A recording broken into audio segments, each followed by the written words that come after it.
भगवान से प्रेम। दो बहनें चक्की पर गेहूं पीस रही थीं।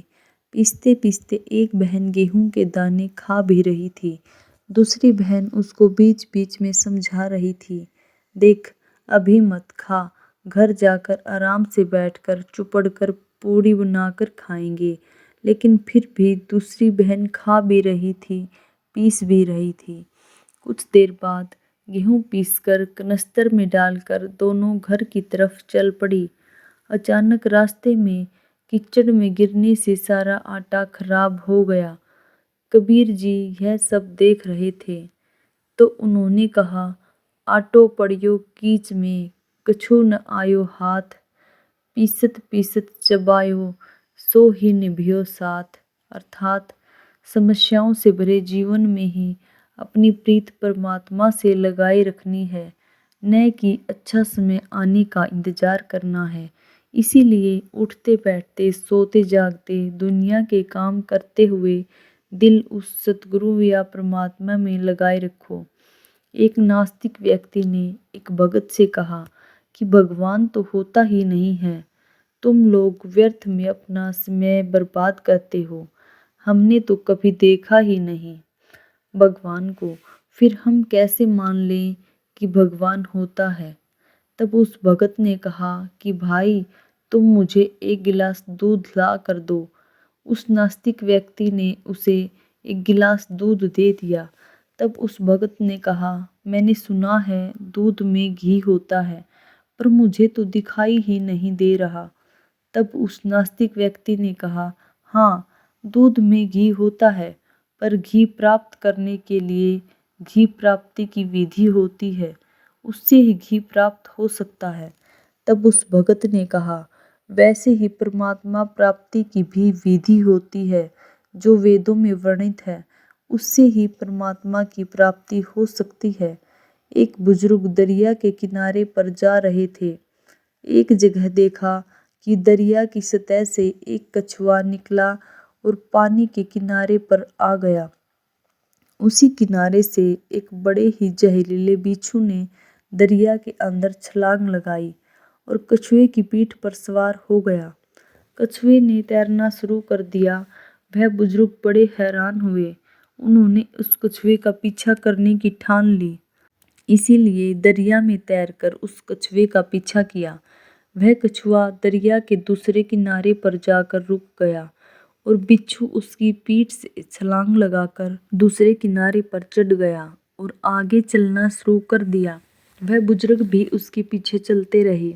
आगे जाकर देखा कि जिस तरफ बिच्छू जा रहा था, उसके रास्ते में एक भगवान का भक्त ध्यान साधना में आंखें बंद कर भगवान की भक्ति कर रहा था। उस बुजुर्ग ने सोचा कि अगर यह बिच्छू उस भगत को काटना चाहेगा तो मैं करीब पहुंचने से पहले ही उसे अपनी लाठी से मार डालूंगा। लेकिन वह कुछ कदम आगे बढ़े ही थे कि उन्होंने देखा कि दूसरी तरफ से एक काला जहरीला सांप तेजी से उस भगत को डसने के लिए आगे बढ़ रहा था। इतने में बिच्छू भी वहां पहुंच गया। उस बिच्छू ने उसी सांप के डंक के ऊपर डंक मार दिया, जिसकी वजह से बिच्छू का जहर सांप के जिस्म में दाखिल हो गया और वह सांप वहीं अचेत होकर गिर पड़ा था। इसके बाद वह बिच्छू अपने रास्ते पर वापस चला गया। थोड़ी देर बाद जब वह भगत उठा, तब उस बुजुर्ग ने उसे बताया कि भगवान ने उसकी रक्षा के लिए कैसे उस कछुए को दरिया के किनारे लाया, फिर कैसे उस कछुए की पीठ पर बिच्छू को बैठाकर सांप से तेरी रक्षा के लिए भेजा। वह भगत उस अचेत पड़े सांप को देखकर हैरान रह गया। उसकी आंखों से आंसू निकल आए और वह आंखें बंद कर प्रभु को याद कर उनका धन्यवाद करने लगा। तभी प्रभु ने अपने उस भगत से कहा, जब वो बुजुर्ग तुम्हें जानता तक नहीं, वो तुम्हारी जान बचाने के लिए लाठी उठा सकता है, फिर तू तो मेरी भक्ति में लगा हुआ था, तो फिर तुझे बचाने के लिए मेरी लाठी तो हमेशा से ही तैयार रहती है। उस भगत को भगवान ने ऐसा समझाते हुए कहा किसी को अभिमान होता है अपने वैभव के बल का, किसी को अभिमान होता है अपने पद के बल का, किसी को अभिमान होता है अपने शरीर के बल का, किसी को अभिमान होता है अपने सौंदर्य के बल का और किसी को अभिमान होता है अपने परिजनों के बल का। लेकिन हमारे श्री हनुमान जी महाराज को अभिमान है प्रभु श्री राम के दूत होने का। कहने का अर्थ है ईश्वर की भक्ति छोड़कर बाकी सभी चीज नश्वर योग्य हैं।